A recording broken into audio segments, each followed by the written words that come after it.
Anant Ambani Radhika merchant పెళ్లి ముహూర్తం రానే వచ్చింది. మరికొన్ని గంటల్లోనే వీళ్ళిద్దరూ ఒకటి కాబోతున్నారు.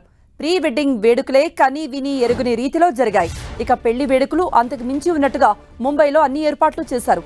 పెళ్లి భోజనాల నుంచి పెళ్లి పందిరి, పెళ్లి బట్టలు ఇలా చెప్పుకుంటూ పోతే అన్ని స్పెషలే. ఈ పెళ్లి వేడుకలు 3 రోజుల పాటు జరుగుతాయి. అంబానీ ఇంట జరిగే పెళ్లి వేడుకలను తిలకించేందుకు దేశ విదేశాల నుంచి వీఐపీలు, పొలిటికల్ లీడర్లు, సినీ స్టార్స్, వ్యాపార దిగ్గజాలు తరలొచ్చారు. ఇప్పుడు ముంబై నగరంలో హోటళ్లు అతిథులతో నిండిపోయాయి.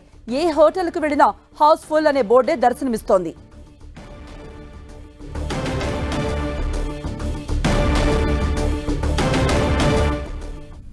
ఇక దేశం నుంచి మాజీ రాష్ట్రపతి Ramnath Kovind, UP CM Yogi Adityanath, AP CM Chandrababu Naidu, West Bengal ముఖ్యమంత్రి మమతా బెనర్జీ, తమిళనాడు ముఖ్యమంత్రి ఎంకే స్టాలిన్ అంబానీ పెళ్లికి వెళ్లనున్నారు.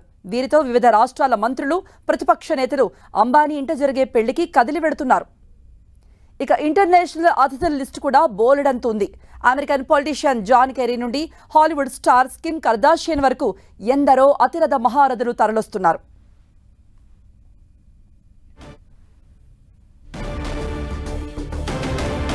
అంబానీ ఇంట పెళ్లి బాజాలు మోగుతున్నాయి. ప్రీ వెడ్డింగ్ వేడుకలు కూడా అంగరంగ వైభవంగా జరిపించారు. అనంత్ అంబానీ, రాధికా మర్చెంట్ల వివాహ ముహూర్తం సమీపిస్తుంది. ఈ రోజు పెళ్లి జరగబోతోంది. దేశ విదేశాల నుంచి అనేక మంది ప్రముఖులు ఇప్పటికే ముంబైకి చేరుకున్నారు. జియో కన్వెన్షన్ సెంటర్ హాల్లో ఈ పెళ్లి అంగరంగ వైభవంగా నిర్వహిస్తున్నారు. 3 రోజుల పాటు ఈ వివాహం జరుగుతుంది. శుభ వివాహ్, శుభ ఆశీర్వాద్, శుభ మంగళ్ పేరుతో ఈ వివాహ మహోత్సవాన్ని నిర్వహిస్తూ ఉన్నారు. ఇప్పటికే అతిథులంతా కూడా ముంబైకి చేరుకున్నారు. చాలా గ్రాండ్గా జరగబోతోంది. సాంప్రదాయబద్ధంగా అలాగే అంగరంగ వైభవంగా ఈ వివాహాన్ని జరిపిస్తున్నారు.